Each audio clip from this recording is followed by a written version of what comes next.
course about how to invest had always stopped me.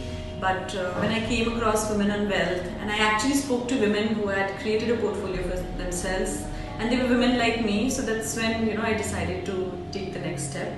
And I've been working for close to a decade now, and now I want my money to work for me, and I want to build a retirement fund.